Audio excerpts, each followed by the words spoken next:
This is the Out of Time Film Podcast, where your hosts Tom and John discuss everything from blockbuster films to TV and games like there's no tomorrow.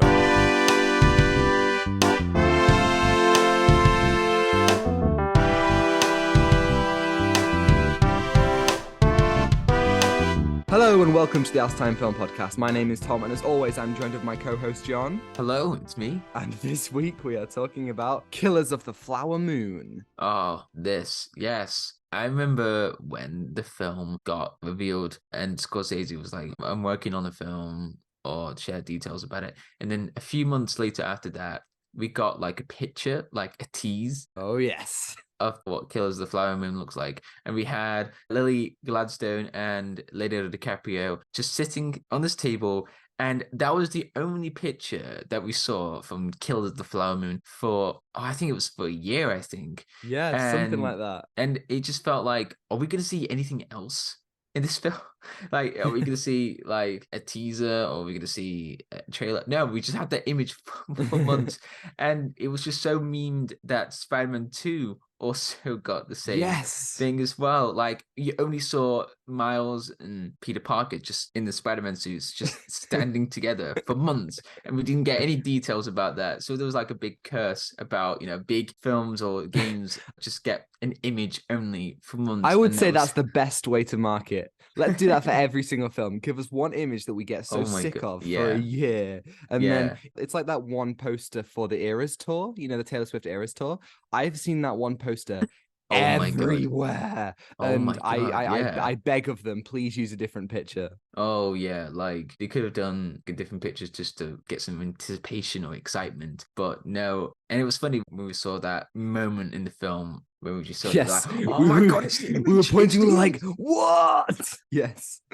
Yeah, that was amazing. You thought this image was going to be like this the entire film, and we just sat there just like killing ourselves. We were just like, is this going to be the film? And I don't think anyone else in the cinema cared, but we were having a great time. We were like, it's the image. And we saw various actors in the film. Oh yeah, there was the guy from Daredevil. I forgot his name. He didn't have any lines. No. Eldon Henson was just there. He didn't have any single line. Like, what the hell? Why was he there? What if there's an extended cut? Now we're borrowing weeklies from the same bloody blockbuster video.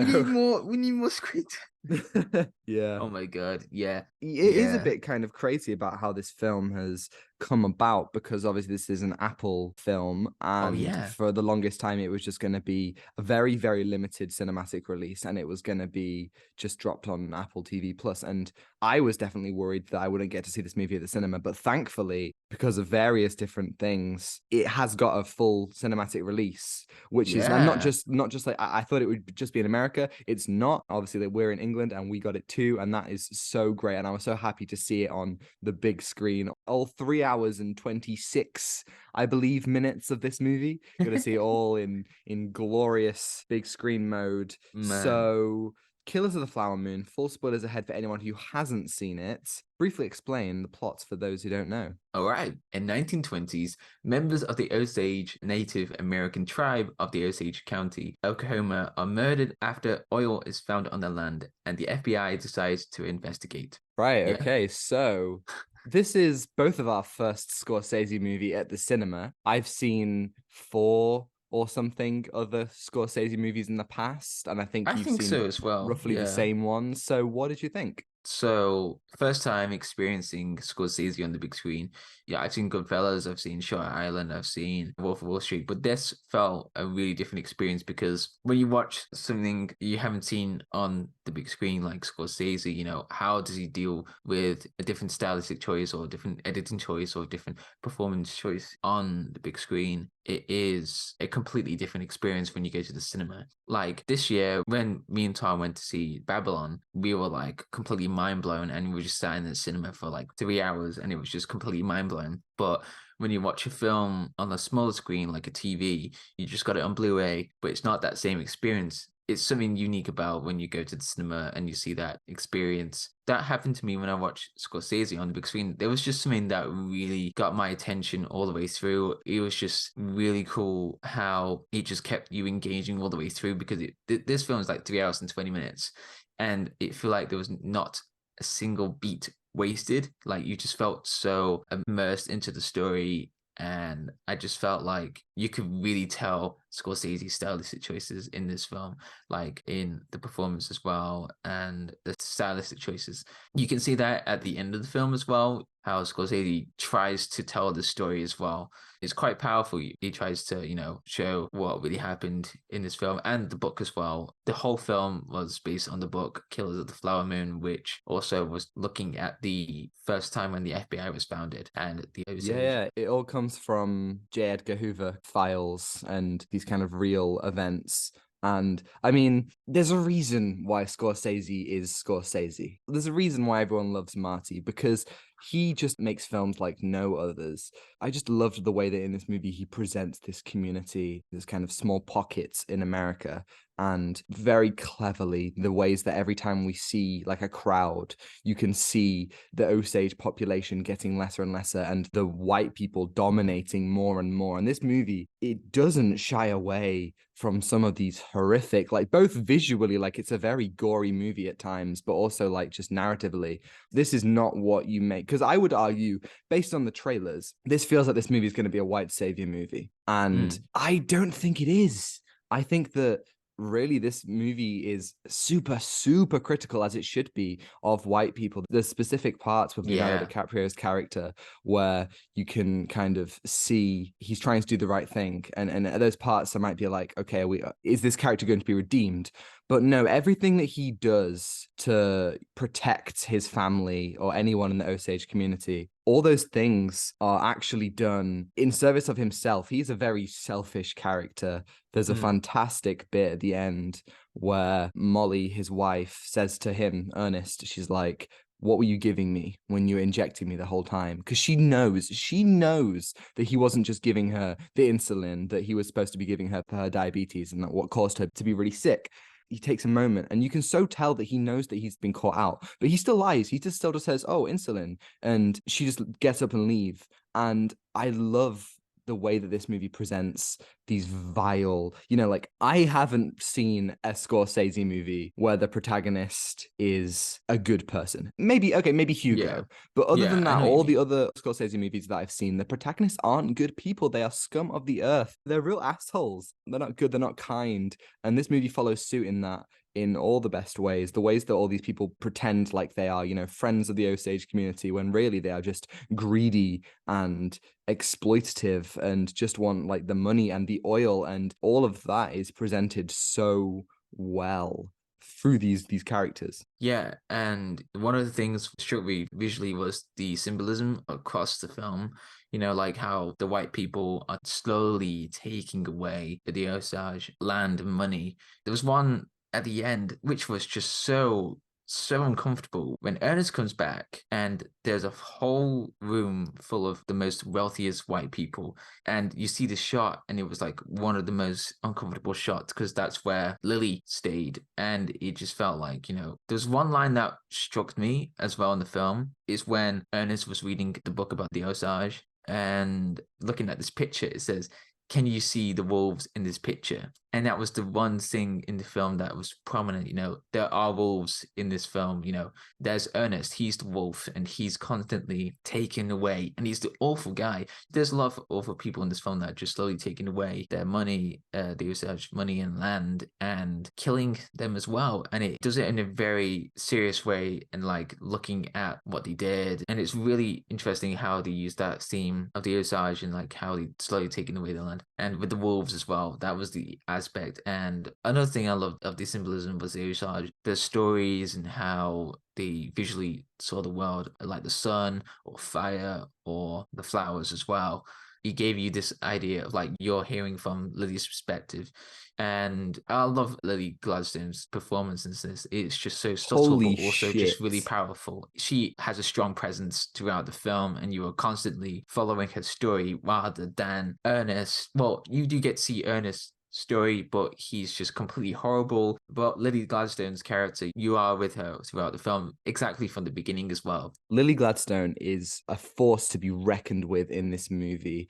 she is so impressive, and the way that she holds herself, the ways that her eyes work, just so much of the acting are just behind those eyes that know so much and have so many layers of emotion in them. She is warm and kind, but also she plays cold and sickly and grief-stricken at times. She's such a perfect emotional center for this movie.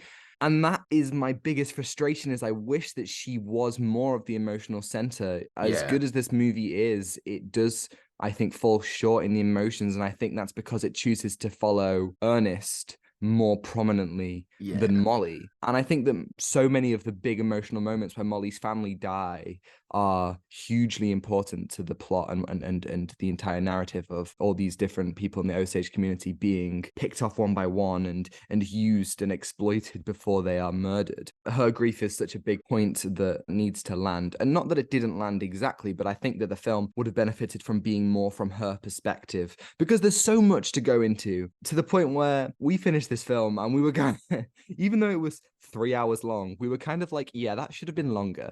There's so much more to do in this movie, so much more to explore that I kind of wish they had of. I kind of wish it was 4 hours.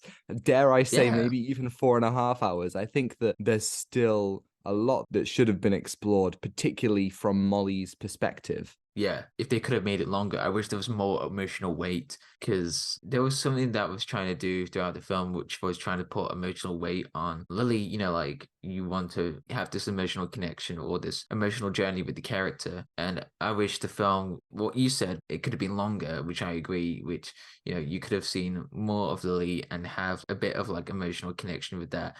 And yeah, we've seen a lot of Ernest and what he does, but I think the film was trying to look at the side of the book as well, like what Ernest has done. But with Lily, yeah, I wish there was more of a story with her, and that would have made the film a lot more emotional, what she's been through, how many family members she's lost.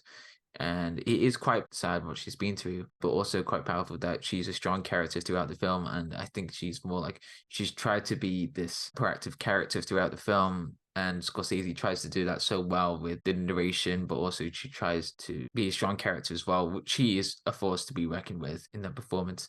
But another thing as well was, there's a fact about Lily Gladstone, was that she was about to have like a completely different, well, she wanted to change her life. So she thought she would go to a university course, but Scorsese emailed her to audition or to look at her performance for this film. And it's crazy because she is amazing, Lily Gladstone, in this film. I really hope this kind of takes her career to new exciting places. I know that there's already been conversation about her getting a lot of awards for this, and I think she absolutely deserves it. She is the highlight of the movie. Like, absolutely. And again, really should have been in the emotional center, because there's so many moving parts in this movie. Obviously, with a movie so long, you have a lot of chance to do so many different things. But in this film, they really, I think, just kind of lost me with how much is going on. There are too many white people, and they all look the same. Oh, yeah. There's the amount of just like basic white men in this movie, you know, just kind of middle-aged brown hair. Like, I just kind of lost track of who was who. And in a lot of ways, that is kind of the point, the idea that, you know, these white people are overrunning the community, and to the point where they're just kind of everywhere.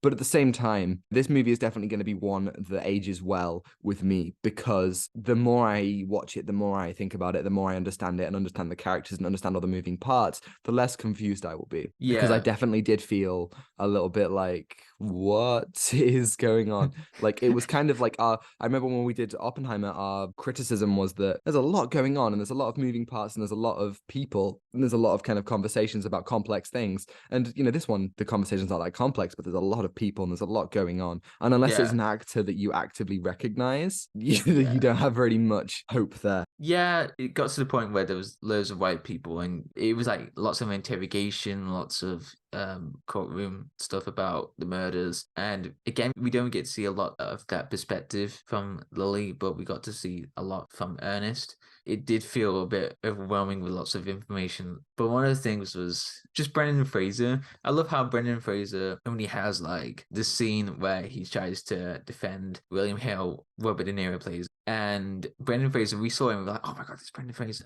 And one of the funniest things is he just goes up standing and tries to defend William and also Ernest as well, like trying to be this really loud guy in the moment. And that actually reflects all the way throughout the film. William Hale tries to take control a lot of the things in his life and just controls his nephew, Ernest. And he has this massive sense of control all around the film, and it's quite scary how he does it. And he speaks Osage language. And he speaks that as well, and it's like, what is he exactly doing throughout the film? You have this really weird presence with that. You just feel like, what is he exactly doing? Yeah, it's really interesting because he pretends to be this kind of friend the whole time and pretends to be humble. And Robert De Niro plays that really, really well because he has these kind of layers of anger and his facade like cracking at some points. And obviously you see him as the dastardly villain he is when he's kind of alone with the people who he's using, but then kind of when he's in the wider community, he acts like such a different person.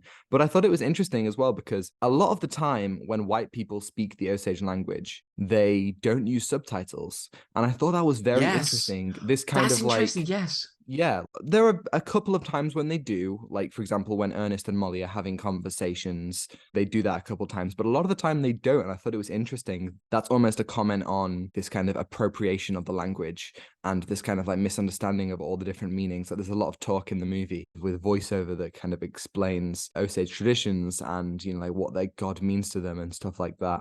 That was interesting that they used that choice not to subtitle those moments because, again, it goes deeper into the fact that these white people are kind of using the Osage people. Yeah, with the subtitles, you just felt like, there was something wrong with that. There was something wrong that they were trying to do. And the story, it was really interesting where they were going, and it had a really strong pace as well. And there were some really good scenes. And the cinematography, can we just talk about the cinematography for a second?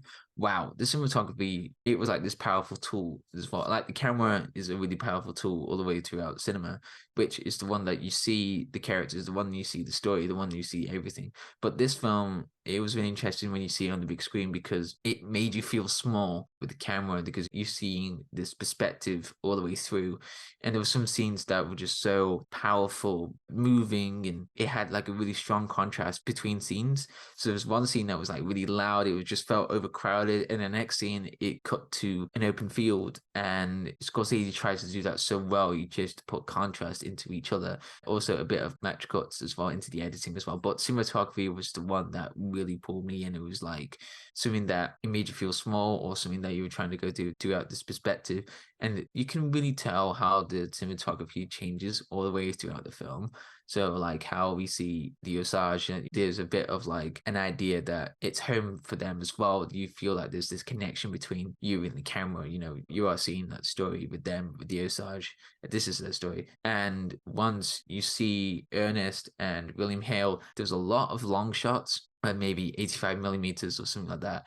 Seeing William Hale or Ernest or something like that, you see them far away, and that really interests me because it tries to show you this connection between Ernest and all the other white people as well that are trying to take their land and money as well. And it was like really interesting how it changes all the way throughout the film as well, and maybe the camera pulls in with the characters, but mostly we are closely connected to Lily Gladstone. That is the closest that we ever got to a character, and I think that is the only thing that we get to see close to the camera with Lily Gladstone and the other Osage members. And it tries to get this, again, close connection, and the film just made you realize what is wrong with the white people and who is killing the Osage. So yeah, that was the one thing that really was interesting, and the powerful shots as well. There was one where Robert De Niro's character, it was like burning down the farm outside Lily Gladstone's house. Yes, I was going to mention that scene. Yeah,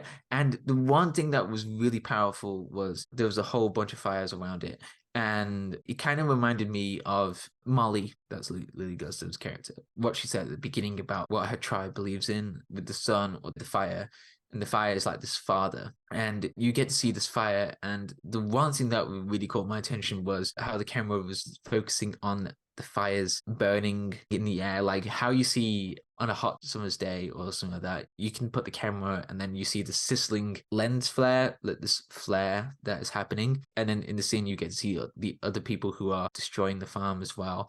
It was just terrifying. You just had this like really weird but also terrifying moment in the film. They are just slowly taking away their land.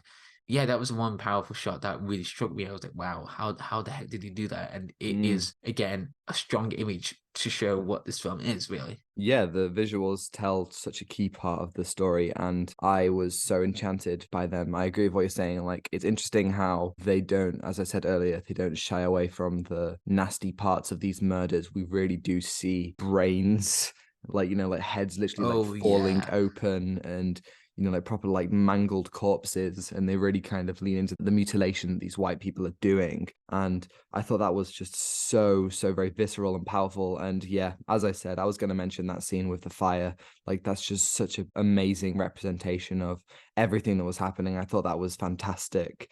Yeah, I think it's interesting how many cinematic modes that Scorsese goes through in this movie. Like, there are moments that Scorsese used modernism. We definitely didn't just have a 5-minute discussion where we tried to figure out what it was called. What is it?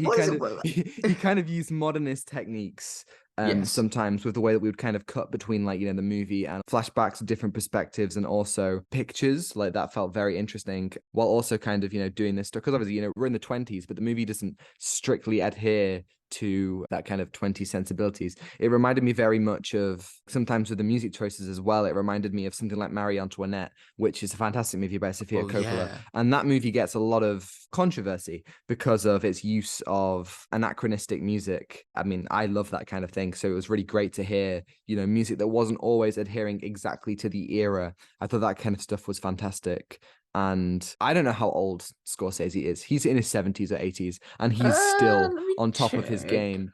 And to see somebody with such talent and still bringing such levels of cinema was fantastic. And that moment 80. At the end, 80, wow, there you go. And at that moment at the end, when he arrives on screen and he tells the final bit of the story, there's this kind of metatextual lens and this really interesting kind of commentary on these stories about Osage people, about Native Americans. They're not told very often, if ever, on film. And this movie, I really hope, will open up a conversation and also allow more movies like this to be told by Osage filmmakers. Martin Scorsese isn't exactly the kind of person who should be telling this story, but he has this skill and this prestige. He is so well respected that he can open up all these possibilities to make these kinds of movies. And if he has to be the one to do that, to allow these other filmmakers to make stories about themselves and their own communities, I really hope that can happen off the back of this, because there's so much to kind of talk about. And it's not all going to be 1920s, a 3-hour, like historical epics. But this certainly was a force to be reckoned with. I loved it. Yeah, same. And what Martin Scorsese does is that he's just giving this direction of what cinema should be. And like, we should hear other people's stories and tell that perspective. And there's one thing that was really nice to see was there was a Osage consultant talking about the film, and he had strong criticism about it. And he openly talked about what the film wanted to have. And it was really nice because, again, Scorsese is trying to evoke discussion on cinema and who should tell that story on cinema. And he's giving that direction. What should we do with this? Like, whose story should we tell? And it's really nice to hear that criticism, and we should hear those criticism and, trying to evoke that discussion. So Killers of the Flower Moon was something that was a really powerful film, and also a film to be discussed on Martin Scorsese. He's a really interesting director.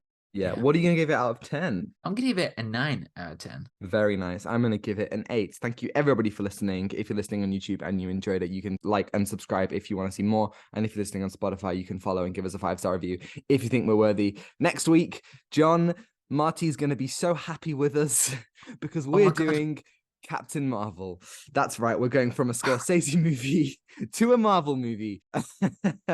How ironic. So yeah, I haven't seen Captain Marvel since 2019. I'm interested to see whether it's actually any good. And you can send us an email at astimefilmpod@gmail.com. Let us know your thoughts on Captain Marvel and ask us any questions. We'll answer it right here on the podcast next week. Yes, and you can follow us on Instagram and Out of Time Film Pod to see our incredible thumbnails from Zain Afzal, on Twitter for more thoughts from Tom, and TikTok to see edited clips, which are also on Instagram Reels and YouTube Shorts. And you can find links to that in the description below. Thanks to Jones-Meyer for this excellent theme and Ronan Phillips for vocals. as always. And I think that's everything. And I butchered that up at the last minute. Well, I mean, it's your first time with the script, you know. I've had 165 weeks to perfect my craft. This is only your first time. We record some episodes in advance. I have no idea, but I think that's everything. That is everything. Take what you're given. Give nothing back. Goodbye. Goodbye.